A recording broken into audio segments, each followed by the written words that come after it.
Olá, seja muito bem-vindo a este canal. No vídeo de hoje eu vou falar sobre um tema um pouco polêmico, vamos dizer assim. A literatura brasileira, a literatura nacional, morreu? Não existem mais bons escritores, não existem mais os grandes gênios da nossa literatura. A nossa poesia acabou, o nosso romance sumiu, não se faz mais bons contos. O que aconteceu com a nossa literatura? Bom, antes de tudo, eu quero dizer que existem visões um tanto apocalípticas acerca da nossa literatura. Bom, eu mesmo fiz um filme, um documentário chamado A Morte da Literatura, mas que a conclusão do próprio documentário é que a literatura nunca iria morrer. O documentário ele não surge com um título que afirma que a literatura morreu, é muito mais uma investigação acerca deste assunto. Eu digo que a literatura pode morrer como uma das suas principais características de explorar a condição humana nas suas mais diversas facetas, caso ela se torne apenas um panfleto ideológico, um instrumento de poder político. Então eu vejo esse tipo de coisa com um certo receio e vejo que isso tomou uma boa parte da nossa literatura já há algum tempo.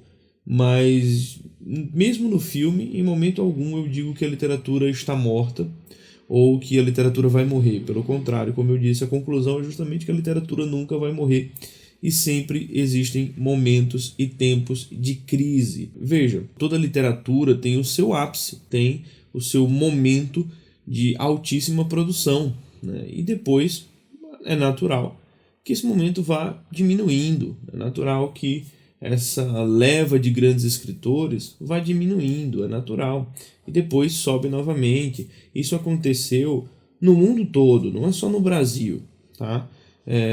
Então você comparar, por exemplo, grandes escritores da França hoje que existem, são bons, o Houellebecq é um que a gente pode citar aqui, mas se você pegar em comparação com a França do século XIX, você vai dizer que a literatura francesa acabou.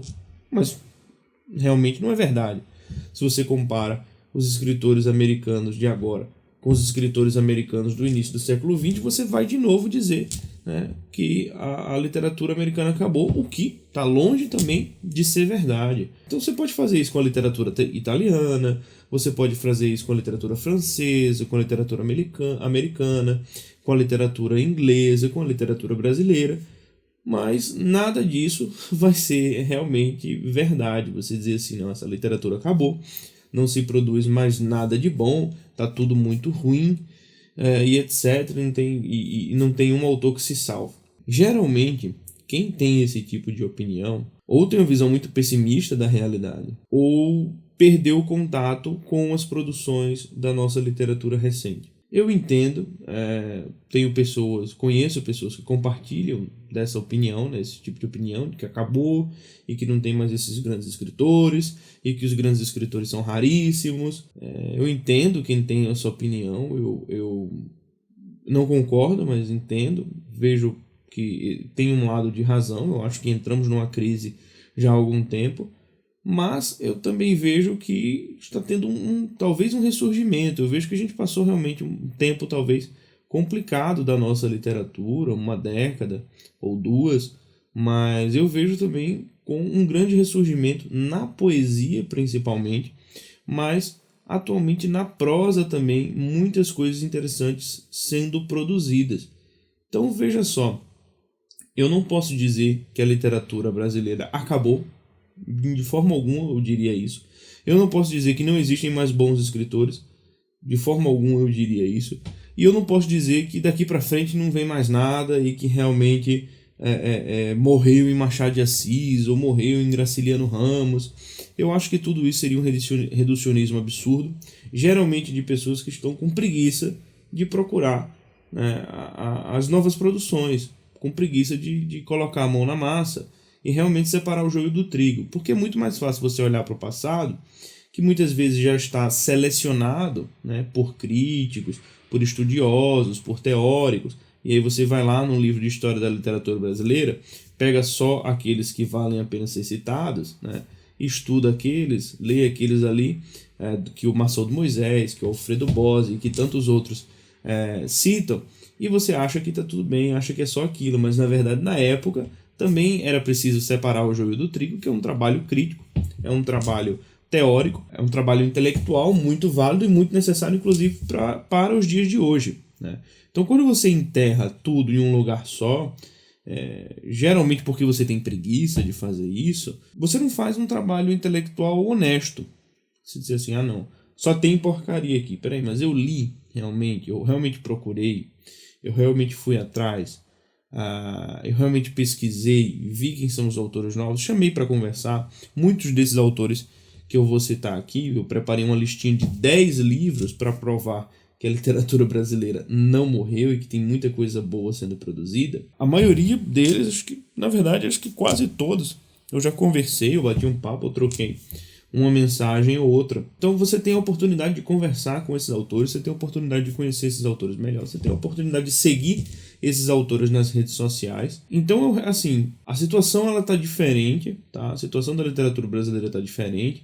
A gente tem espaços novos sendo abertos no mercado editorial.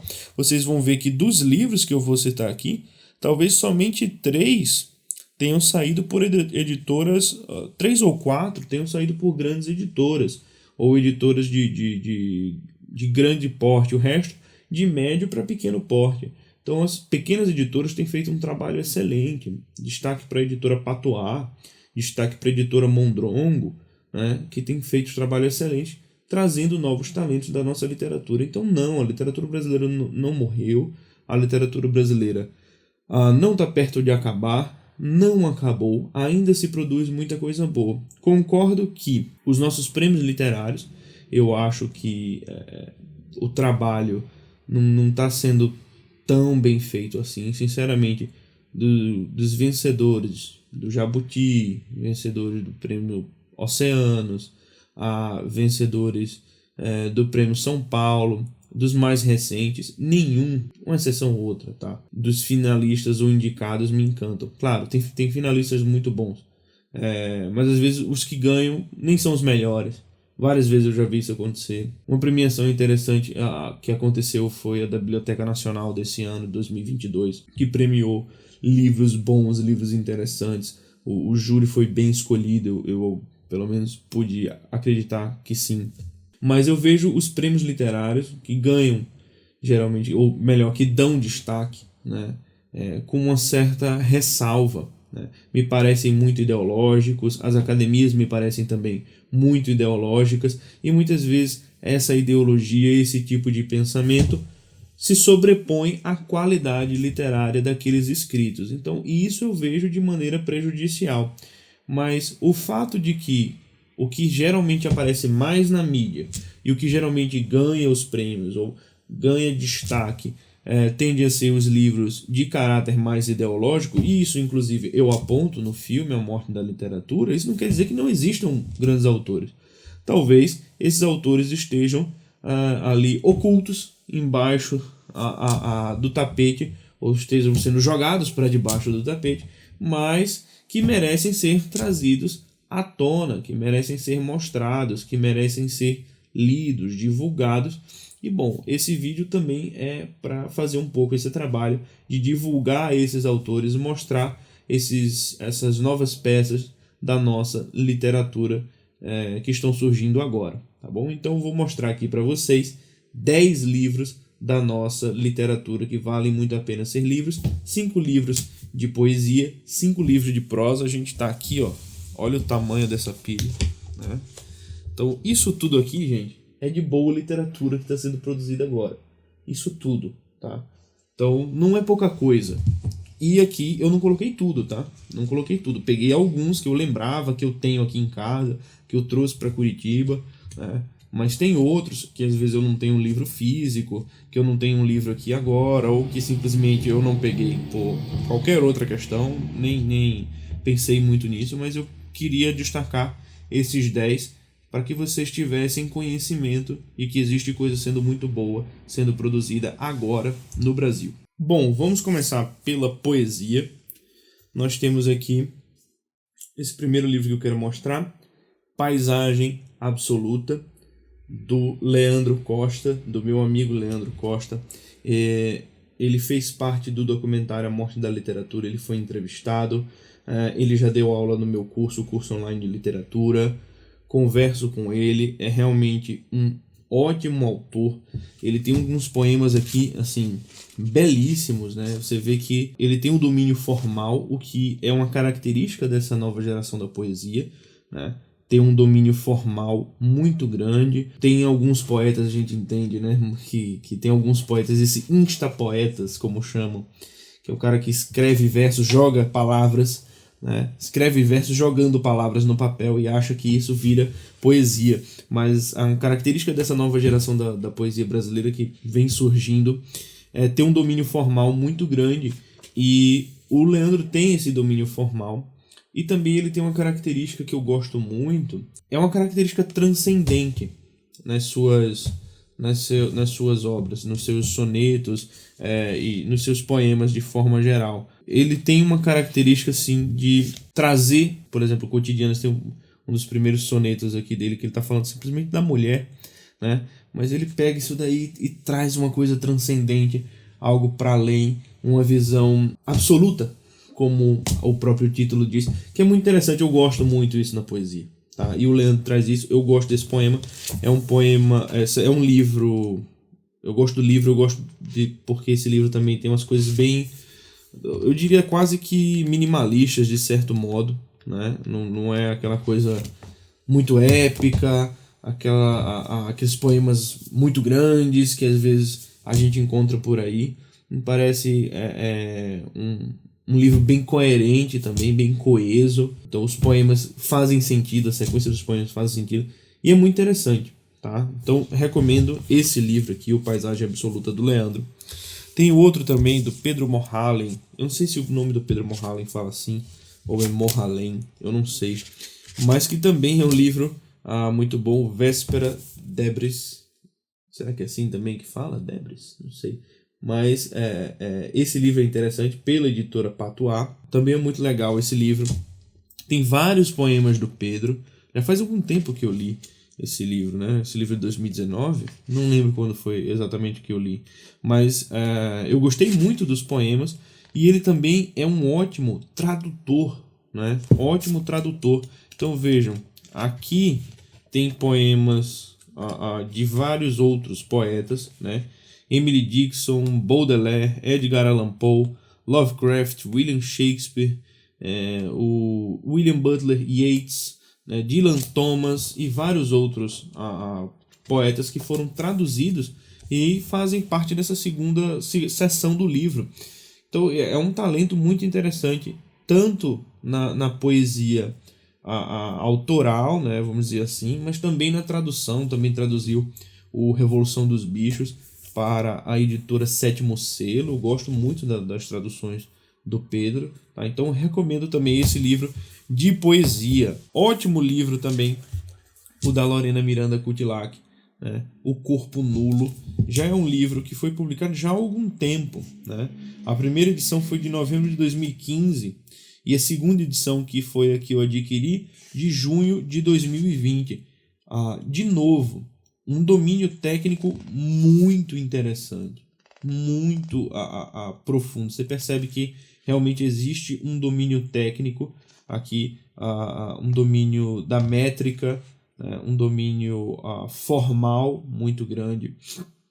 Ela tem uma linguagem que lembra muitas vezes o Bruno Tolentino. É declarado isso, ela declara no próprio livro, nos próprios poemas, em que ela vai declarando essa influência do Bruno Tolentino. Vez ou outra lembra algo dos versos de João Cabral, né? Mas uma perspectiva feminina muito interessante, de novo, uma perspectiva feminina transcendente. Tem um poema sobre as dores do parto, assim, que é belíssimo, Gosto muito desse livro aqui, tá? Gosto muito, já tem uns 2 anos que eu li, né? Comprei em 2020 e li logo que comprei. Muito bom esse livro, muito bom. Lembra o Bruno Tolentino, dá para você perceber o fio da tradição sendo repassado né? Numa nova perspectiva também, numa nova linguagem, mas acompanhada da tradição, acompanhada daquilo que o Bruno fez também. Muito interessante o Corpo Nulo da Lorena Miranda Cutlac. E aí vem o meu grande amigo João Filho, né, com o monstruoso Alto da Romaria. Monstruoso esse livro aqui, muito bom. Esse livro tem um domínio tanto técnico, no sentido de que, veja, aqui você tem coroa de sonetos, que é uma coisa dificílima de fazer, né? Ele tem uma coroa de sonetos, tem, se eu não me engano, tem... Acho que tem alguma coisa em verso livre, não lembro exatamente aqui agora. Mas tem terça-rima, tem verso branco, tem rima toante, né? Tem assim, tanta coisa tecnicamente. E tem poemas, de novo, transcendentes. Veja que é quase uma tendência dessa nova geração da nossa poesia também. Você tem poemas transcendentes, você tem um domínio técnico, domínio formal muito bom. O João Filho, ele traz uma sonoridade, uma musicalidade nordestina muito forte, a musicalidade dos cantadores muito forte. E aqui também tem um simbolismo absurdo. É muito interessante, você tem o simbolismo das três partes, né, das três margens do rio, Pai, Filho e Espírito Santo. O livro é dividido dessa forma. Assim, é uma coisa abissal, genial, tá? É muito bom. Comprem o Alto da Romaria. Já conversei com o João a respeito desse livro, a gente já fez inclusive live, já faz muito tempo. Eu gosto muito, tá? Gosto muito mesmo. E você tem também o parceiro do João, né? O parceiro do João Filho. Nunca troquei um papo com ele, mas quem sabe qualquer dia. O Vladimir Saldanha, com o Natal de Herodes. Tudo que eu falei para os outros se aplica a esse daqui. Transcendente, técnico, profundo, simbólico. Isso é uma poesia autobiográfica, extremamente sincera, mas muito profunda, numa linguagem assim que dispensa muitas apresentações. O Vladimir é talvez um dos maiores dessa geração, provavelmente um dos maiores dessa geração. É o Vladimir Saldanha, tanto como crítico, quanto como poeta, tá? Quanto tradutor também. É um excelente escritor. Não tem só esse livro, tem várias outras obras. Procurem o Vladimir Saldanha, tenho certeza que vai ser lembrado como um dos grandes desse tempo. Certeza absoluta. Mais um gol para a editora Mondrongo, que já é, dos que eu falei aqui, já é o terceiro da editora Mondrongo, tá? Então vão ser 3 livros da editora Mondrongo, que publicou ótimos autores. Em prosa, nós temos o livro também do meu amigo Tiago Amorim, Eu Vi um Unicórnio Morto, que você vai ter uma série de contos ali, e ele tem uma característica interessante, que ele traz uma coisa meio clariciana, uma coisa meio fluxo de consciência, algo meio Virginia Woolf, fluxo de consciência não, um monólogo interior, ao estilo Clarice, ao estilo Virginia Woolf. Tem algo também de Guimarães Rosa, dá para você enxergar aí, mas que é muito interessante, que é uma pegada diferente dos outros que eu vou mostrar aqui, em termos de prosa. É uma pegada diferente, são contos, ele declara, isso é muito bom, ele declara a influência clariciana, e isso fica muito claro, e é muito bom você ver isso. É um resgate muito, muito bem-vindo, tá? Você tem também, de todos esses, o mais engraçado, né? O Alexandre Soares Silva. Se você pegar aqui, o homem que lia os seus próprios pensamentos. Isso aqui é o puro suco do humor, tá, gente? Do humor, do nonsense, da crítica ácida. Ele, não sei, mas assim, o Alexandre ele me lembra algo do humor do Nelson Rodrigues. E ele me parece uma mistura de Nelson Rodrigues com Monty Python, entendeu? Ele me parece uma mistura, eu acho que define bem, uma mistura de Nelson Rodrigues com Monty Python. Eu acho um ótimo autor, um dos melhores, tá, que a gente tem em termos de prosa. Se você não assina a newsletter do Alexandre Soares Silva, assine, também vale muito a pena, procure os livros dele. E esse daqui saiu pela excelente editora Danúbio, cuja editora também publicou o nosso amigo Diogo Fontana, ele que me enviou esse daqui, Se Houvesse um Homem Justo na Cidade. Um dos livros não só bons, bem escritos, mas também importantes, tá? Porque é um livro que fala sobre a crise da Venezuela, sobre a ditadura que foi instalada na Venezuela, contada através da visão de um médico venezuelano que morava lá, cujo o Diogo teve acesso, né, a esses relatos, e ele vai ficcionalizar esses relatos.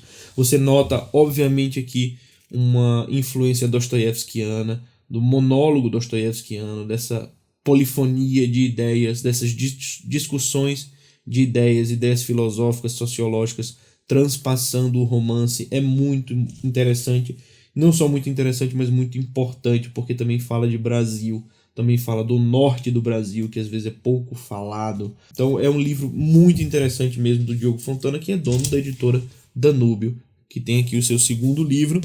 E 2 livros que eu já falei bastante a respeito deles, mas eu nunca me canso de recomendar. Tá? Um que é o Claridade, do Renato Moraes. O Renato virou meu amigo por conta desse livro, né? Eu procurei o Renato depois da leitura, fui falar com ele, falei, caramba, tô lendo aqui, tô gostando muito, vamos conversar, vamos marcar uma live. A gente marcou uma live, fiz uma entrevista com ele, e aí ficou muito interessante. E, bom, a gente foi falando cada vez mais e mais e mais. Eu já trabalhei esse livro com os meus alunos, inclusive, do curso online de literatura, né? Foi um trabalho muito interessante. Aqui você nota Jane Austen, você nota Dickens, você tem algo de Machado, e você tem algo que é muito difícil de ver na literatura brasileira, que é um herói genuinamente virtuoso, solar, cristão, né? Que é raríssimo a gente ver isso na nossa literatura de maneira geral, né? Eu disse, e já escrevi um texto, inclusive, a respeito disso, uma crítica, falando que o Renato Moraes, ele traz aquele herói mais elevado na teoria dos modos do Northrop Frye, que é tão raro na nossa literatura. Geralmente nosso herói é o Macunaíma, o João Grilo, o Augusto Matraga. Aqui você tem o herói sempre elevado, né? E aqui você tem uma noção também, muitas vezes perdida, que é a noção de santidade. O que é ser uma pessoa santa? O que é agir depois da sua morte? O que é estar presente aqui em espírito? O que é operar milagres? Então, a ficção é essencialmente cristã, de caráter cristão, uma história que fala de providência divina, que fala de santidade, que fala da eternidade, que fala dos planos de Deus, tudo sem falar exatamente sobre isso, só mostra. E você percebe a partir da leitura, com personagens muito interessantes, uma linguagem super fácil, super acessível, né? Para mim fica muito claro que o Renato quis que todo mundo conseguisse entender aquilo que ele estava escrevendo, e acho que ficou bem interessante o resultado. Gosto muito do Claridade, muito mesmo, tá? E por último, um outro livro que eu gosto muito, já recomendei bastante, já fiz crítica sobre ele, já entrevistei o autor, também meu amigo o Rodrigo Duarte Garcia, com Os Invernos da Ilha. Gente, esse livro aqui é uma mistura, né, de aventura com um romance erudito, vamos dizer assim. É um livro que cita Aristóteles e logo depois tem uma trupe de pessoas que estão buscando um tesouro e enfrentando uma bruxa. Entendeu? É esse tipo de coisa. É aquele livro que tem um mapa, mas cita filosofia de alto nível. Você percebe isso daí. Então, é um livro que une essas coisas, né? Une tanto uma prosa bem escrita, porque é um livro muito bem escrito estilisticamente. Eu concordo, assim, que a prosa do livro é interessantíssima em termos de ritmo, em termos de imagem.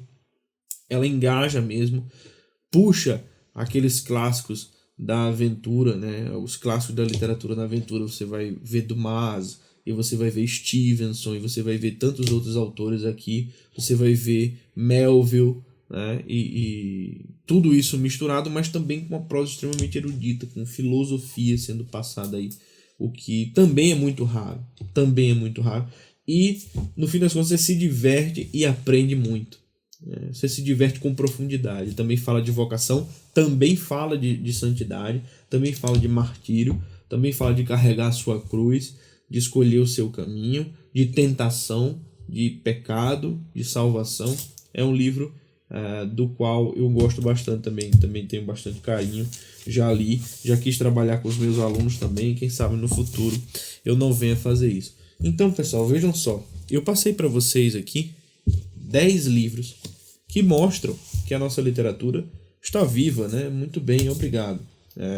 Claro, como eu já disse, tem os seus problemas, tem as suas crises, tem a questão dos prêmios, que eu já falei, mas eu vejo com bons olhos aquilo que vem sendo produzido no Brasil. De novo, ó, nós temos 10 livros. Peguem esses aqui. Se você que fala que a literatura brasileira está morrendo, pegue esses 10 aqui. Lê com atenção.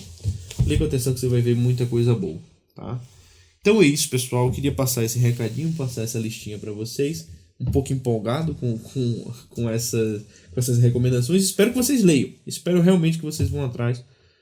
Quem sabe esses livros um dia não viram os grandes clássicos do futuro. Ok? Obrigadão. Tchau, tchau. Um abraço e até a próxima.